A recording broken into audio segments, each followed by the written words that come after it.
Hello दोस्तों, ये ये वीडियो पॉलिटेक्निक के यूटिलाइजेशन 6 सेमेस्टर पे बेस्ड बनाया जा रहा है। इसका जो सिलेबस है वो आपकी किताब में होगा, आप लोग उसे देख सकते हैं, वरना आप कमेंट बॉक्स में लिख दीजिएगा, मैं सिलेबस भी आपको बता दूंगा। इसका पहला चैप्टर है प्रदीपन यानी इल्यूमिनेशन। इल्यूमिनेशन को अभी तक के लिए आप इतना ही समझिए कि जब कोई प्रकाश माध्यम, चाहे वो बल्ब हो, दीपक हो या कोई भी स्रोत हो जिससे प्रकाश निकलती हो, उससे जितना अधिक प्रकाश इल्यूमिनेशन कहलाता। अभी तक के लिए आप इतना दिमाग में रख के आगे चलेंगे। इसके बारे में हम अच्छे से व्याख्या और इसका परिभाषा दोनों ही देखेंगे। तो चैप्टर में प्रवेश करने से पहले हम जान लें, ऊर्जा का स्रोत है हमारे यूनिवर्स का, वो सबसे बड़ा स्रोत सूर्य है, ऐसा सभी लोग जानते हैं। हम इसके बारे में 3-4 पॉइंट देंगे जो कि परीक्षा के पॉइंट ऑफ व्यू से बहुत ही महत्वपूर्ण है। पहला पॉइंट ये है कि सूर्य ऊष्मीय ऊर्जा तथा प्रकाश ऊर्जा का मुख्य स्रोत है। देखिए, सूर्य के अंदर से 2 प्रकार की ऊर्जाएं निकलती हैं, एक ऊष्मीय ऊर्जा और एक प्रकाश ऊर्जा। ठीक है, जिसमें से 50,000 मिलियन बिलियन, अर्थात अगर हम अपनी भाषा में देखें तो 5 × 10⁻22 हार्स पावर ऊर्जा निकलती है। इतना ऊर्जा ऊष्मीय तथा प्रकाश दोनों तरफ से सूर्य से निकलती है, जिसका केवल 40% भाग ऊर्जा प्रकाश के रूप में पृथ्वी तक पहुंचता है। देखिए, प्रकाश के रूप में ऊर्जा, चूँकि सूर्य जो होता है वो हमारा ऊष्मीय ऊर्जा तथा प्रकाश ऊर्जा दोनों में ही अपने ऊर्जा को उत्पन्न करता है, जिसमें से केवल 40% भाग ही हमारे पृथ्वी तक पहुंचता है। सूर्य संपूर्ण ऊर्जा में से ऊष्मीय ऊर्जा तथा प्रकाश ऊर्जा में से केवल 250 बिलियन, यानी अपनी भाषा में देखा जाए तो 250 × 10⁻10 HP हार्स पावर ऊर्जा पृथ्वी तक आता है। देखिए, यहाँ जो 40% की बात की जा रही है वो केवल प्रकाश ऊर्जा के बारे में बताया जा रहा है, जबकि यहाँ पर यह बताया जा रहा है कि जो सूर्य अपना संपूर्ण ऊर्जा उत्पन्न करता है, अर्थात प्रकाश ऊर्जा तथा उसमें ऊर्जा, उसका 250 बिलियन अर्थात 250 × 10⁻10 HP पृथ्वी तक आता है। आगे देखते हैं। आप जानते हैं सूर्य से निकलने वाली जो विकिरण या तरंगें होती हैं, उनकी जो गति होती है, आप लोगों ने पढ़ा भी होगा, c = 3 × 10⁸ मीटर/सेकंड होता है, तथा तरंगों की लंबाई भिन्न होती है। आप लोगों ने पढ़ा होगा पिछले क्लासेस में कि एक प्रिज्म ले लिया जाता था हम लोग, और इस प्रिज्म पर प्रकाश की किरणें गिराई जाती थी और हमें कुछ 7 कलर दिखाई देते थे।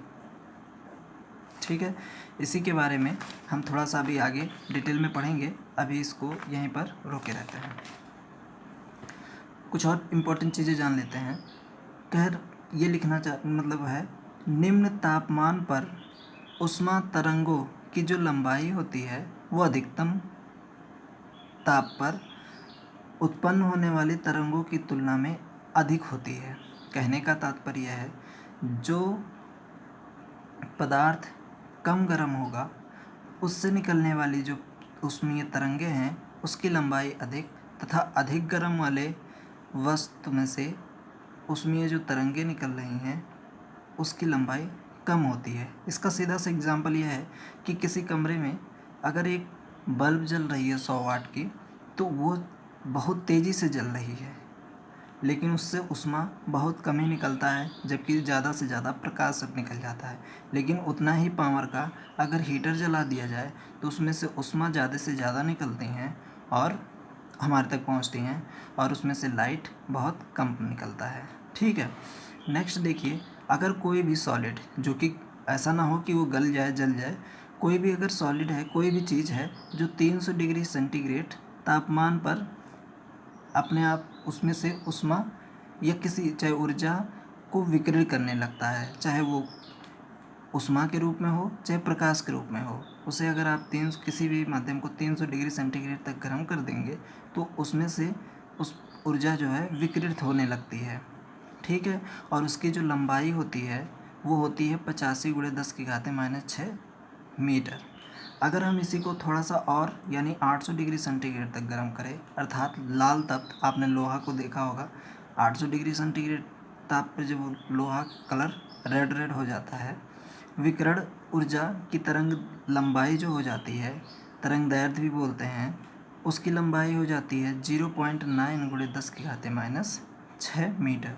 कुछ क्वांटिटीज़ हैं, इसे आपको जानना चाहिए, एग्ज़ाम में नहीं पर आने वाले कॉम्पिटिटिव एग्ज़ाम में आपको ये हेल्प करेगी। पर जिसे लैंप तापमान कहते हैं, जो हमारा लैंप होता है लगभग 3000 डिग्री होता, तो 2200 से 3000 के बीच में है, लेकिन हम 3000 मान के चलते हैं लैंप का तापमान का। विकिरण ऊर्जा जो तरंग की लंबाई होती है वो 0.4 × 10⁻⁻6 मीटर होती है। बहुत छोटी लंबाई की जो तरंगें होती हैं, अर्थात 2000 एंगस्ट्राम से लेके 2200 एंगस्ट्राम तक, वो हमें नग्न आँख से दिखाई नहीं देती हैं। चलिए, जैसा कि हमने बताया था सूर्य से निकलने वाली विकिरणों का कलर, उसे भी देख लेते हैं किस क्रम में होती है। तो वो कुछ ऐसे होती है कि 7000 एंगस्ट्राम, 7 कलर हमने बताया था, यहाँ पर हम 5 कलर को दिखाए हैं, बाकी कलरें आप कक्षा 10 में पढ़ चुके हैं। देखिए, लाल कलर जिसका तरंग दैर्घ्य 7000 एंगस्ट्राम होता है। रेड कलर आप लोग जानते हैं कि इसकी तरंग दैर्घ्य सबसे ज़्यादा होती है। ये बहुत दूर से ही हमें दिखाई देने लगती है। इसके बाद आता है पीला कलर जो कि 6000 एंगस्ट्राम पे है। हरा 5500 एंगस्ट्राम पे। हरा कलर ऐसा कलर होता है जो हमारे आँखों को बिना किसी समंजन क्षमता यानी कि बिना किसी दबाव के हमें दिखाई देता है। नीला 4550 एंगस्ट्राम तथा बैगनी 4000 एंगस्ट्राम का होता है। एक एंगस्ट्राम बराबर 10⁻⁻8 सेंटीमीटर होता है।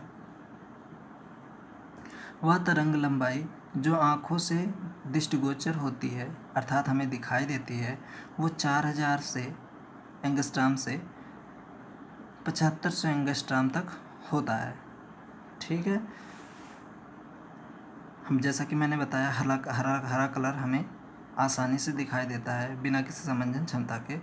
तो यही चीज़ यहाँ पे लिखा गया कि आँख 5500 एंगस्ट्राम तरंगों की लंबाई के लिए अत्यधिक संवेदनशील होता है, अर्थात उसे आसानी से देख सकता है। आप लोग को हमने बताया एक सूत्र की ज़रूरत है, विकिरण वेग बराबर तरंग की लंबाई गुणे आवृत्ति।